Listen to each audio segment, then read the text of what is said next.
എത്യോപ്യയിലെ Hailey ഗുബി അഗ്നിപർവ്വത സ്ഫോടനത്തിന് പിന്നാലെ എത്തിയ കാർമേഘ പടലങ്ങൾ ഇന്ത്യയിൽ നിന്ന് ഒഴിയുന്നു. ചാരമേഘങ്ങൾ ചൈനയിലേക്ക് നീങ്ങുന്നുവെന്നാണ് കേന്ദ്ര കാലാവസ്ഥാ കേന്ദ്രം അറിയിക്കുന്നത്. 12,000 കൊല്ലം നിർജീവാവസ്ഥയിൽ കിടന്ന ശേഷമാണ് എത്യോപ്യയിലെ ഈ ഹെയ്ലി ഗുബി എന്ന അഗ്നിപർവ്വതം കഴിഞ്ഞ ദിവസം പൊട്ടിത്തെറിച്ചത്. ഷെറി യോഹന്നാൻ ആഫ്രിക്കയിലെ കെനിയയിൽ നിന്നും തത്സമയം ചേരും. അതുപോലെ ഡൽഹിയിൽ നിന്ന് ബൽറാം നെടുങ്ങാടി കൂടി ചേരുന്നുണ്ട്. ആദ്യം ഷെറി യോഹന്നാനിലേക്ക്. Sherry, good morning. ഷെറി, ശരിക്കും എത്യോപ്യയിൽ നടന്ന ഈ സംഭവം ഈ നമ്മുടെ വിമാന ഗതാഗതത്തെയൊക്കെ ബാധിച്ചിട്ടുണ്ട്. പല വിമാനങ്ങളും റദ്ദ് ചെയ്തിട്ടുണ്ട്, യാത്രക്കാരെയൊക്കെ വലിച്ചിട്ടുണ്ട്. ഇന്ത്യയിൽ പോലും അതിൻ്റെ കരിമേഘ പടലങ്ങൾ എത്തിയെന്നുള്ളതാണ്.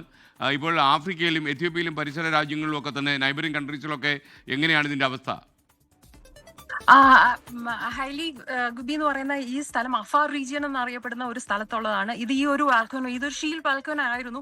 അതിന്റെ അടുത്ത് തന്നെ മറ്റുള്ള വാൽക്കോനോസും ഉണ്ട്. പക്ഷേ ഇത് ഒരു ലാൻഡ് ലോക്ഡ് കൺട്രിയാണ് എത്യോപ്യ എന്ന് പറയുന്നത്. 6 രാജ്യങ്ങൾ ചുറ്റിക്കിടക്കുന്ന കൺട്രിയാണ്. സുഡാനുണ്ട്, സൗത്ത് സുഡാനുണ്ട്, കെനിയുണ്ട്. ഇവിടുന്ന് 800 കിലോമീറ്റർ പോയി കഴിഞ്ഞാൽ മോയലെ എന്ന് പറയുന്നത് അടുത്ത് എത്യോപ്യ നമ്മൾ ക്രോസ് ചെയ്യാണ്. അതുപോലെ തന്നെ ജിബൂട്ടി ഉണ്ട്. പക്ഷെ ഈ ഒരു രാജ്യങ്ങളിലൊന്നും തന്നെ വലിയതായിട്ട് പ്രശ്നങ്ങൾ ഇതുവരെയും കാണപ്പെടുന്നില്ല. പിന്നെ ഇത് നേരത്തെ വാൽക്കനോ, അഫാർ റീജിയൻ വാൽക്കനോസ് ഉള്ള ഒരു ഷീൽഡ് വാൽക്കനോസ് ഉള്ള ഒരു സ്ഥലമായതുകൊണ്ട് തന്നെ അവിടെ അധികം ആളുകൾ താമസിച്ചില്ലാത്തതുകൊണ്ട് തന്നെ അവിടെ വലിയ അപകടങ്ങളൊന്നും സംഭവിച്ചതായിട്ട് അറിവില്ല. പക്ഷേ അവിടെ ചില ടൂറിസ്റ്റ് സ്പോട്ടുകളിൽ ആളുകൾ സ്ട്രാൻഡഡ് ആയിട്ട് കിടക്കുന്നതായിട്ട് അറിവുണ്ട്. കാരണം അത് പുകയൊക്കെ കാരണം അങ്ങനെ നിൽക്കുന്നതിന്റെ മാത്രമേ അറിവുകളുള്ളൂ. എന്നാലും ആളപായങ്ങളൊന്നും തന്നെ ഇല്ല. ഇത് അതായത് ഈ നെയ്ബറിംഗ് 6 രാജ്യങ്ങൾ ചുറ്റിക്കിടന്നിട്ട് പോലും ഇതിലൊന്നും തൊടാതെ തന്നെ റെഡ് സീ ക്രോസ് ചെയ്താകണം ഈ യമൻ അങ്ങോട്ട് ഇന്ത്യയിൽ ആ റീജിയനിലേക്ക് വന്നത് കാറ്റിന്റെ ഗതാഗതം അനുസരിച്ച്. പക്ഷേ കെനിയ, ഈ നെയ്ബറിംഗ് കൺട്രീസിനൊന്നും ഇതുവരെയും വലിയ പ്രശ്നങ്ങൾ ഉള്ളതായിട്ടോ ഗതാഗത പ്രശ്നങ്ങൾ ഉള്ളതായിട്ടോ ഒന്നും തന്നെ ഇതുവരെയും അറിവില്ല. ഓക്കെ, താങ്ക് യു ഷെറി യോഹന്നാൻ. ഇനി ഡൽഹിയിലേക്ക് ബൽറാം നെടുങ്ങാടി ചേരുന്നു. ഡൽഹി പ്രധാനമന്ത്രിയുടെ ഓഫീസിൽ യോഗം നടന്നു എന്നാണ് മനസ്സിലാക്കുന്നത്.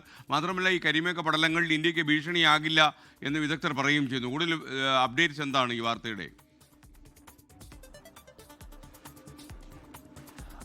SKN, ഈ അഗ്നിപർവ്വത സ്ഫോടനത്തെ തുടർന്നുണ്ടായ ചാരങ്ങൾ ഉൾപ്പെട്ട മേഘങ്ങൾ അത് ഇന്ത്യക്ക് പ്രതീക്ഷിച്ചിരുന്നതുപോലെ വലിയ അപകടം ഉയർത്തുന്നില്ല എന്നുള്ളതാണ് ഏറ്റവും ഒടുവിൽ വിദഗ്ധരുടെ റിപ്പോർട്ടുകൾ വ്യക്തമാക്കുന്നത്. ഈ മേഘപടലങ്ങൾ ഉച്ചയ്ക്ക് 2 മണിയോടെ ഇന്ത്യയിൽ നിന്നും പൂർണ്ണമായും ഒഴിയുമെന്നാണ് കേന്ദ്ര കാലാവസ്ഥാ നിരീക്ഷണ കേന്ദ്രം അറിയിക്കുന്നത്. ഇത് ഇന്ത്യയിൽ ഇന്നലെ വൈകിട്ട് 6:30 രാജസ്ഥാനിൽ പ്രവേശിച്ചത് മുതൽ തന്നെ ഈ മേഘങ്ങളുടെ നീക്കം കേന്ദ്ര കാലാവസ്ഥാ നിരീക്ഷണ കേന്ദ്രം സൂക്ഷ്മമായി തന്നെ വിലയിരുത്തുന്നുണ്ട്.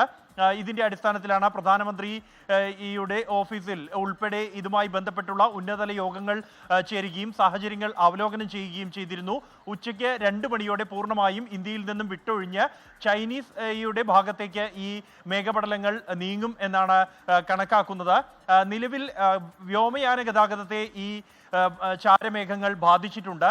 ഇന്നും എയർ ഇന്ത്യയുടെ 4 ആഭ്യന്തര സർവീസുകൾ റദ്ദാക്കുന്നു സാഹചര്യമുണ്ടായിരിക്കുന്നു. ഇന്നലെയും 6 സർവീസുകൾ റദ്ദാക്കിയിരുന്നു ഈ ചാരമേഘങ്ങളെ തുടർന്ന്.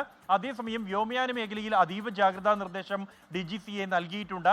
ഈ പൊടിപടലങ്ങൾ, ഒപ്പം തന്നെ ഇതിലുള്ള രാസവസ്തുക്കൾ, കൂടാതെ ഈ ഗ്ലാസ് അവശിഷ്ടങ്ങൾ ഉൾപ്പെടെയുള്ളവ ഇത് വ്യോമയാന ഗതാഗതത്തെ കാര്യമായി തന്നെ ബാധിക്കുമെന്നാണ് മുന്നറിയിപ്പ്. പ്രത്യേകിച്ച് വിമാനങ്ങൾക്ക് സാങ്കേതിക തകരാർ ഉൾപ്പെടെ ഉണ്ടാകാനുള്ള സാധ്യത മുൻനിർത്തിയാണ് ഇത്തരത്തിലൊരു മുന്നറിയിപ്പ് നൽകിയിരിക്കുന്നത്. അതേസമയം ഈ മേഘങ്ങൾ നീങ്ങുന്നത് അന്തരീക്ഷത്തിൽ നിന്നും വളരെ ഉയരത്തിൽ 12 മുതൽ 14 കിലോമീറ്റർ വരെ ഉയരത്തിലായതിനാൽ തന്നെ അത് സാധാരണ ജനജീവിതത്തെയോ അന്തരീക്ഷ മലിനീകരണത്തെയോ ബാധിക്കില്ല എന്നാണ് വിദഗ്ധരുടെ റിപ്പോർട്ട് വ്യക്തമാക്കുന്നത്.